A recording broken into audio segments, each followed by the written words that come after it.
Ah boy, here we go. Yep, I'm back.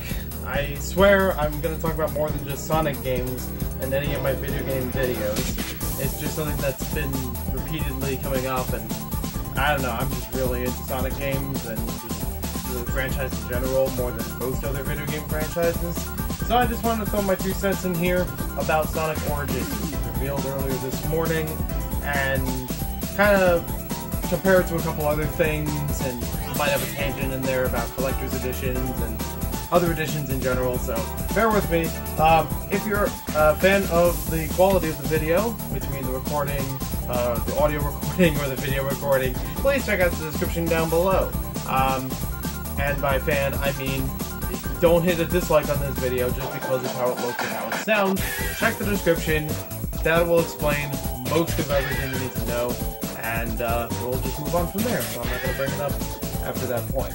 I don't know why, but somehow my Wii, when I connect it to the TV, does have some color issues. I don't know why it does that, and it does do that off camera as well sometimes, but then sometimes it comes back. So if there's a color issue here, that's probably something with the cables that I just haven't figured out yet.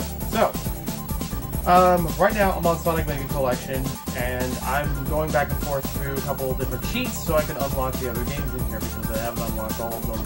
Because I didn't actually know there was a thing you could do, or how to do it, for a very long time. So maybe a lot of restarting and going back through the game a couple times, so bear with me as I do that. So, Sonic Origins, I watched the trailer, and okay, it's fine. Like, for the average person who is familiar with Sonic and maybe doesn't have older systems or other ways to play it, Sonic Mega Collection is just one of many Sonic compilations over the years from many different systems. I'm playing a lot of games. Yeah, I'm on Sonic 3D Blast. Go figure. So, the thing that's weird about it is that it's kind of a bare-bones collection, to be honest. There's not a lot of games included with this one. I will give it the credit that Sonic 3 and Sonic 3 and Knuckles are playable on here, because they've been sitting in legal limbo for a very long time, especially considering the soundtrack.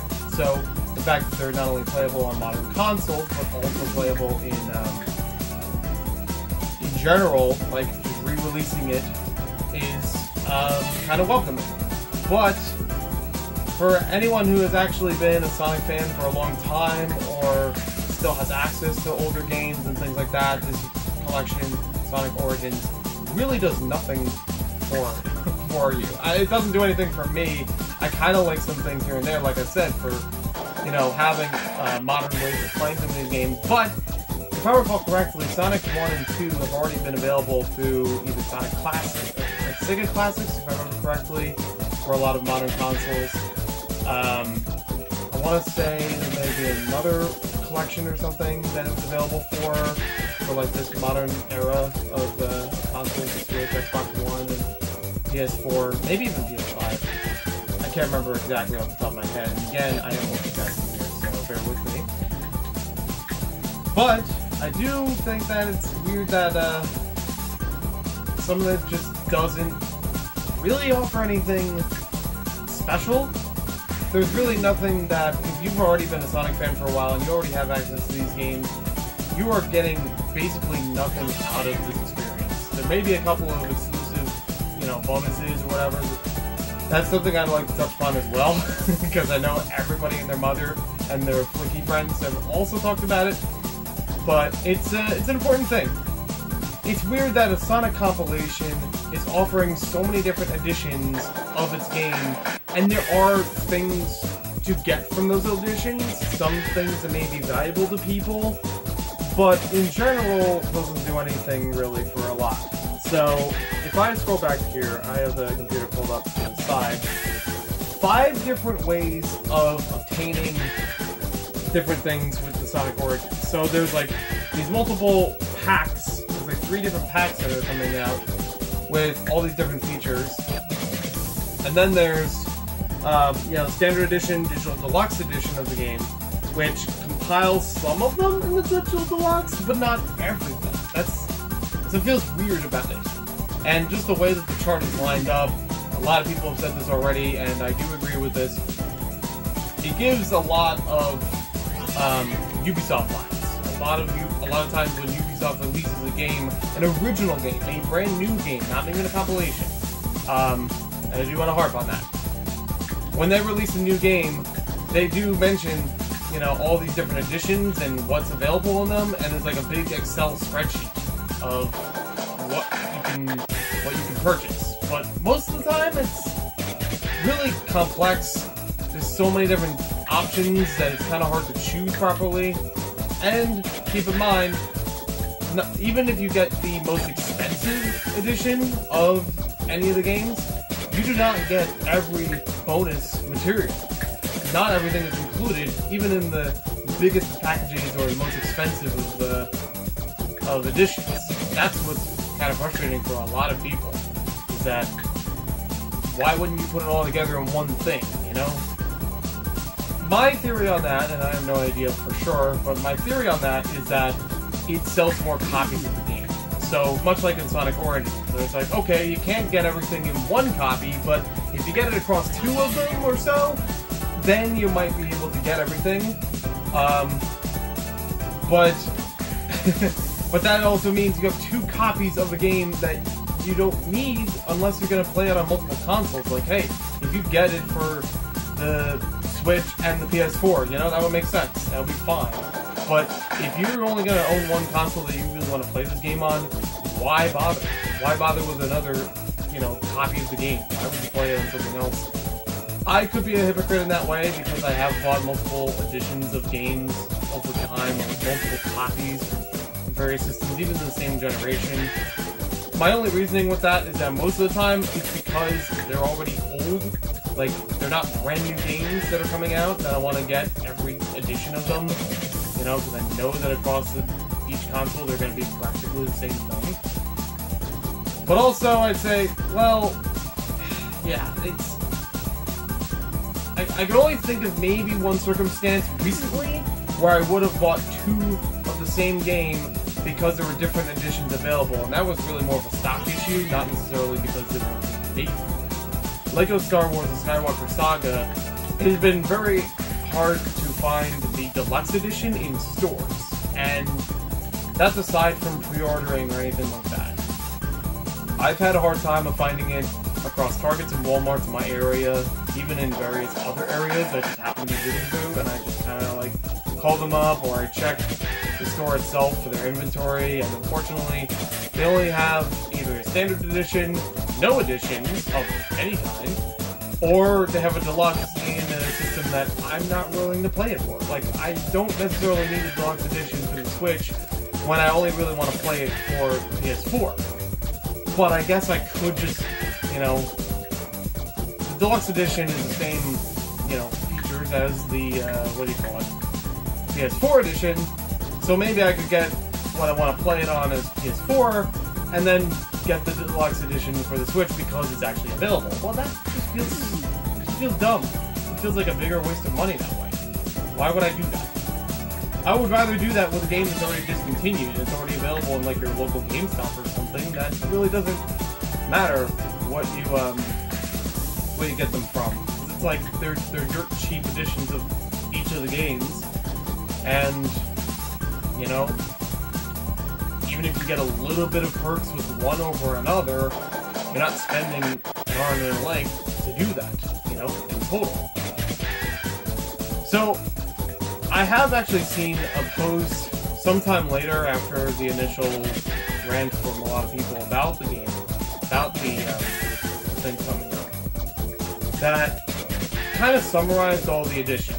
That it's like, you have a standard edition with pre-orders, here's what you get with the pre-order bonuses, and then here's the deluxe edition. If you pre-order, this is the bonuses you get with that. I believe that should have been the way that they summarized it, or at least have that as a visual as well when, you know, announcing the game, because otherwise it's very convoluted. It makes it a lot more complicated than it wants to be. Because now it's like, okay, I can plan that a bit better. If I want to get the deluxe edition, if I want to get the standard, if I want to get DLC, if I want to pre-order, now it's in a much easier to comprehend chart. You know, if you have too many decisions, then you're not going to make a decision. That's happened before, and it could always happen again. I am actually trying to X out of this game for just a moment, on purpose. Not just accidentally running into it. Ah, I missed. Okay. So that is weird. That system exists. But even if you disregard the paywall, or not paywall, the different ways of purchasing any of those games, you still have a couple problems with Sonic Origins inherently.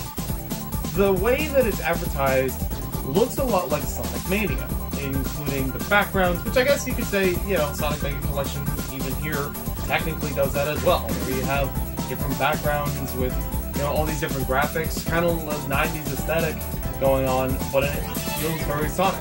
And it's like, okay, sure. But it just gets so boring. It gets so underwhelming over time. It just feels like it doesn't matter at some point that Sonic is featured with all these things in the background. Sonic 1, it has something that you can call its own. Sonic 2, Sonic 3, Sonic and Knuckles. Even if it's very basic for Sonic Knuckles, you can call it its own for how it's, you know, presented. Sonic Spinball. Dare I say, yes, I'm playing Sonic Spinball for a bit, but that even, you can recognize that separately from other Sega games, from other Sonic games in general.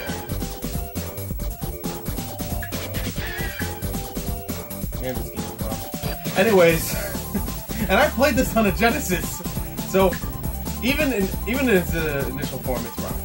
But yeah, Sonic Origins as a compilation feels so bare bones. Like, you could, there are so many ways you could play a lot of these games, whether older compilations like this, or even just, you know, emulation. Some people do like emulation, and I honestly am kind of leaning towards that because I think there's some fair points to it.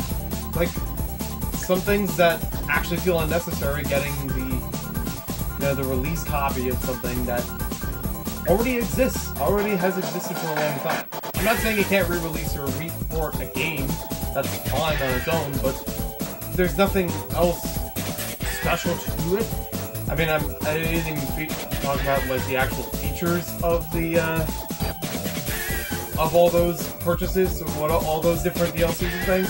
Some people complain about the the actual things themselves, where it's like, oh, we get animated intros for the main menu as something you pay for? Wouldn't that be a part of the game itself? Wouldn't that be a thing that, would actually show, hey, this is something you could do differently than, like, what the game itself offers differently than any other games before it? That kind of thing. I'm not even going to jump into that poll, but I do agree with that. I do think that there's a couple of things. Oh, 100 Rings was another one. Sonic Lost World gave you, as a pre-order bonus, many years ago, it gave you a pre-order bonus of 30 lives. Like, digitally just adding lives to the game? Okay, sure. It's whatever. It's not great. It's really, like, is that worth paying for? That's what I'm trying to get. So, I do actually have a couple bullet points. I'm not just speaking off the cuff here. I also believe that even the way it's designed, like, for that artwork, that aesthetic that they're going for, it felt like they were kind of going that way, that, the part that I said before about it feeling like Sonic Mania. I didn't know much about Sonic Origins up to this point, and I didn't follow if there were any rumors or anything, but my anticipation was that it was going to be a brand new game. I mean, the Origins part of it kind of would be concerning, because, what else was supposed to be an Origin video game? Sonic 06. And we all know how that went. But, aside from that, it gave this impression like maybe it was going to be a brand new game. Maybe it was going to be something different. Sonic Mania already broke a boundary that many Sonic games struggled with. Not saying that none of them were popular or even, like, downright awful or either, but it's like, they kind of just sat middle of the road for a lot of people. But Sonic Mania was something that was like, it's familiar territory in being in 2D, but it still had new things to add. There were new features, there were new mechanics, so you could add to the levels, new aesthetics for different levels to be designed. It had the right makings to go into another, you know, basically your Sonic 4. That's how I like to think of it. Aside from, like, I don't know, Sonic CD or something. I like to consider Sonic Mania as a Sonic 4 of sorts, because it's like, wow, you can actually do more things in this same environment. And in some ways, yeah, that worked. In other ways, it's like, okay, copy-paste, we know this is good, we like this. Sonic Generations was kind of like that, but it was more direct of being, oh yeah, we respect the past, we like all this stuff, this is cool, but we're also doing new stuff with it. Even then, they made 3D levels into 2D levels, and vice versa, with the boost formula and stuff, you know, like, that was fine. This feels less so. This doesn't feel like it's really helping anything, and I actually want to see something more like that.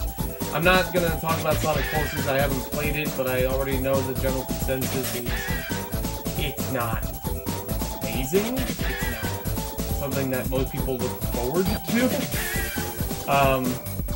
but I'm just going to leave it at that. Again, I have not played it personally. But going from there, yeah, I just want to see, not Sonic Mania 2, but conceptually that. Something that brings more of that side-scrolling flair that, yes, everybody likes, but has a lot of room to improve. Has a lot of things that can be done further than before. I already touched upon that part, okay. I already mentioned about what games are available on modern consoles. I actually don't think Sonic CD is available currently, so that might be another point in the Origins bin. It's like, okay, well, now you can play it on modern consoles. But really, you were able to play it on mobile, and you were able to play it pretty much a lot of other times. Like, the way I learned about Sonic CD was on the PC, and this was like early 2000s, maybe mid 2000s. And you have the Gems collection that was on GameCube around the same time as well, you know? That was basically the selling point of the Gems collection was, oh, we couldn't fit it on the Mega collection here, but we'll put it onto another thing that will be interesting, and then just throw a couple other games in there. I honestly believe that by this point, Sonic has had more compilations than has actually had original games, including spin-offs. That's like that's a tall thing to say, but I do believe that's true. There are lots of microcosms of compilations. It could be 1 or 2 games even that have been compiled together or bundled together for any kind of system, and that's it. There's not as much original material beyond that. There are even some releases of games that haven't seen the light of day for a long time. Like, one of the best things about Mario 3D All-Stars was that we have Mario Sunshine available outside of the GameCube, which is something that has been basically abandoned. It's something that nobody has ever considered for a long time. And while I still have a GameCube, and while I still have a way of playing Mario Sunshine natively, I did still respect that. Mario 64 has been released many times on the Wii and the Switch. You know, you can't find a way that you can't play Mario 64. What else is in that compilation? Mario Galaxy was kind of another one where, okay, you could play it beyond the Wii, but you could also play it on the Wii U because it's backwards compatible. And if I remember correctly, Mario Galaxy was also available with Mario Galaxy 2 as eShop purchases on, you named it, the Wii U. So you were still able to play them even if you didn't have the original disc or have the original console that it was for.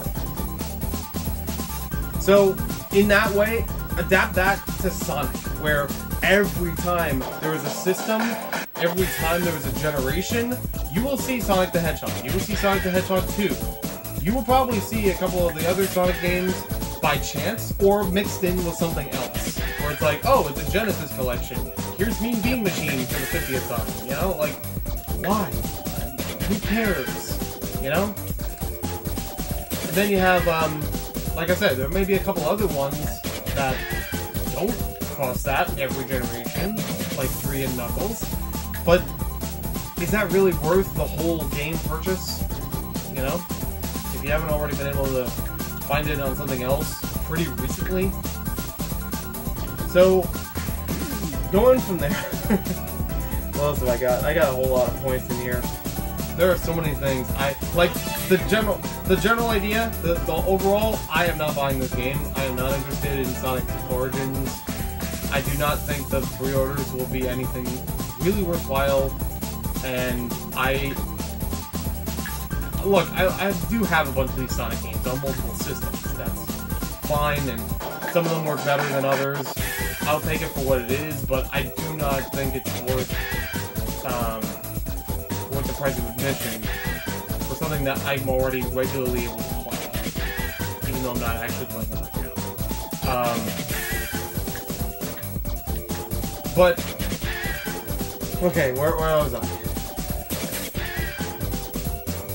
The background, blah, blah, blah.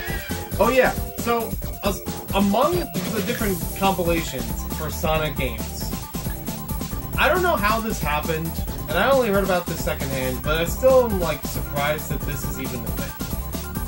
Sonic PC Collection. This was released in 2009 and features 29 Sega games. Not all of them Sonic, but majority of them Sonic. I think a few of them are things like Ristar or Ristar, however you pronounce it. Or Flicky, which you could... I mean, technically Flickies are in here, but they've also been their own games, so take it as you will. A couple things like that. But 29 games on one PC collection from 2009. Hardware-wise and software-wise, that can't be complicated to do nowadays. I mean, you have the Sega Classics as a compilation for modern consoles. I don't know how many games that has, but it's definitely more than 4. And it's spanning all different kinds of Sega, you know, history. But if you really wanted an exciting compilation of Sonic games, Sonic Origins isn't that. It's not gonna be that.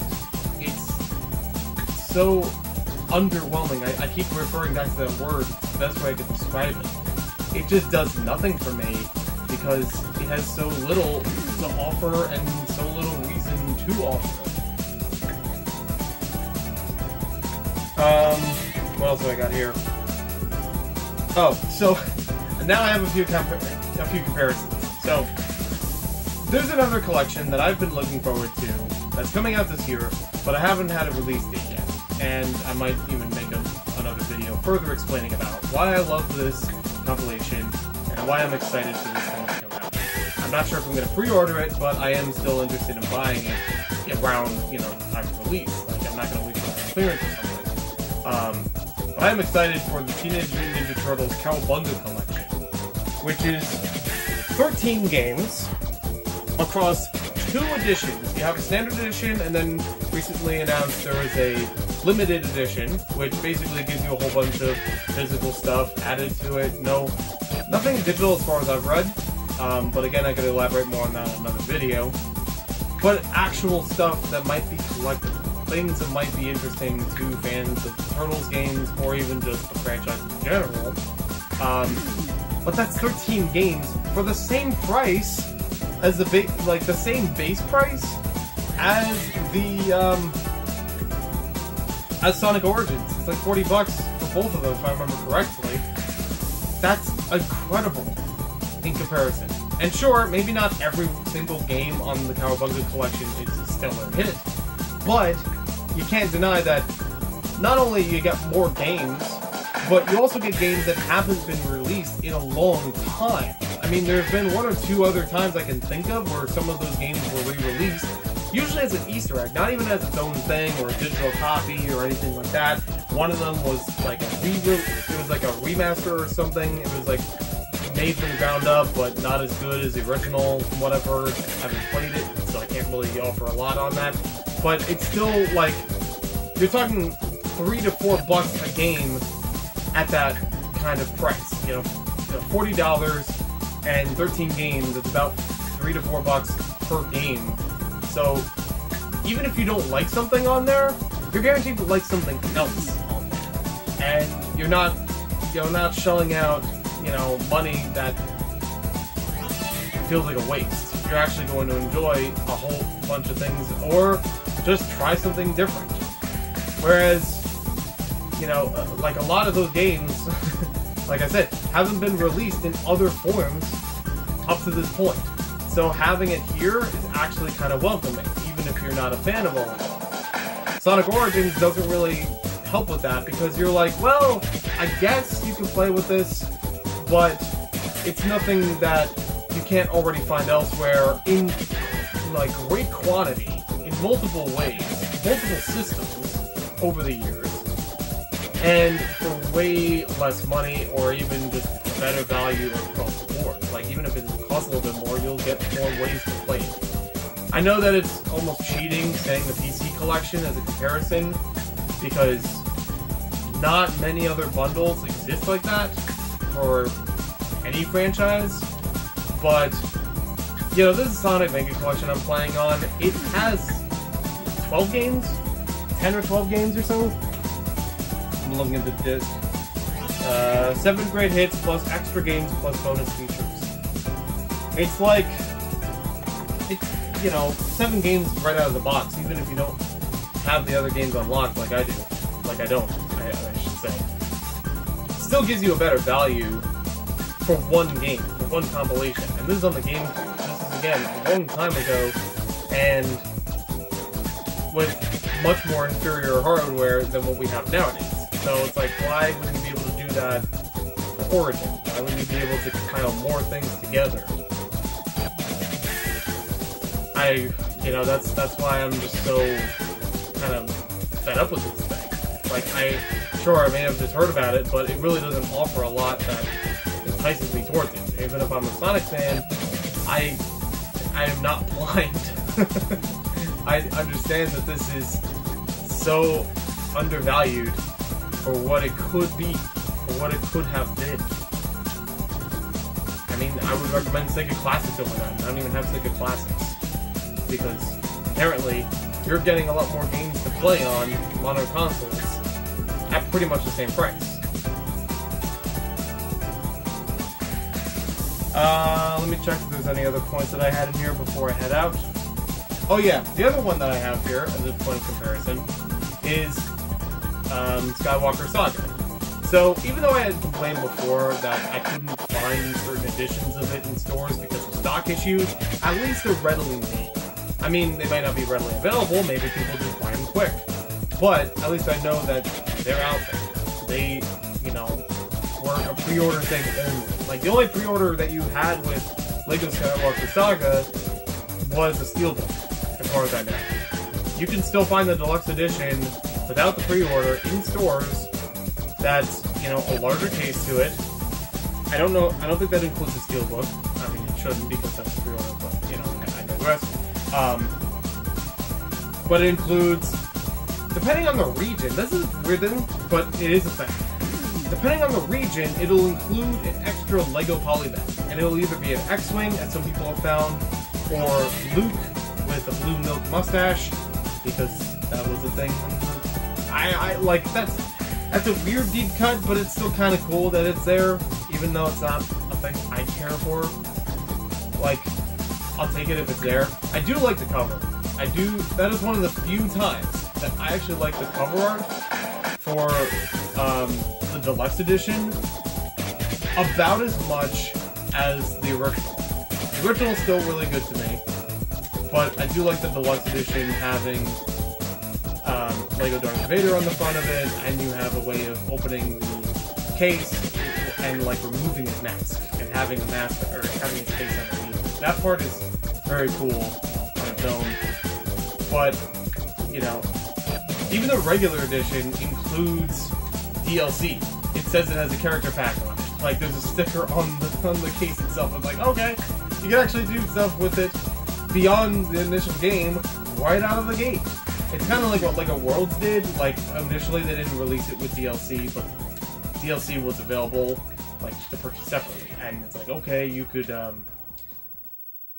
it for like $5 for a classic pack or a monster pack. But later releases actually included it as a code inside of the game itself. So it's like, okay, sure. It's at a reduced price and you get more stuff with it. That's neat.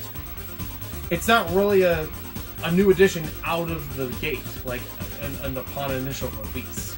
That's what feels kind of weird about it. Whereas, you know, Sonic Origins has all these different things going on, all these different DLCs and what gets what right out the top, and you don't have a proper way of really getting everything unless you go the far extra mile of, you know, I got a pre-order, but it's got to be the digital deluxe edition, which I guess means you wouldn't have a physical copy of the game, which I don't know. I'm okay with digital versus physical, but I still kind of go back and forth on that, kind of like Sonic going back and forth in this tunnel. Please hit the right tunnel. Oh boy, oh boy. Alright, anyways. Yeah, that's pretty much all I had. That's all the notes that I had written down earlier today to really think about this. And like I said before, in general, I am not interested in Sonic Origins. I don't think there's enough for me to warrant getting that over other ways of playing the games. I already have the games available, multiple other, you know, ports on other consoles. The controls from different consoles don't really bother me as much, not always, and I already know, you know, something like Sonic Spinball is already just, no matter how you play it, it's not great. I've never heard of anyone who said, oh yeah, I had an easy time playing Sonic Spinball on the 360. No, that's just how the game is evolved. It doesn't work as well. I am excited, however, for the Cowabunga collection, and I'll share more of my thoughts about that on a separate video. So if you want to hear more about video games, and I do actually want to have proper videos, you know, actual, you know, more scripted, more straightforward content that talks about more video games across all different ages. It's a series I've been developing for a long time called Gaming Goat. I've already had scripts for them for a long time. It's just a matter of actually getting the visuals down and maybe a few other things here and there recorded. But you can subscribe here on Maniac4Bricks, or you can check out one of the other channels that I have down in the description below. Other ways of helping this all happen, because I would love for this to be a thing. And I'll talk to you all later. Let me know your thoughts about Sonic Origins in the comments below. I'll happily read them, and I do welcome the discourse about it. So, you know, just have a good discussion about it. I'm looking forward to it, and I'll talk to you all later. And there goes Sonic.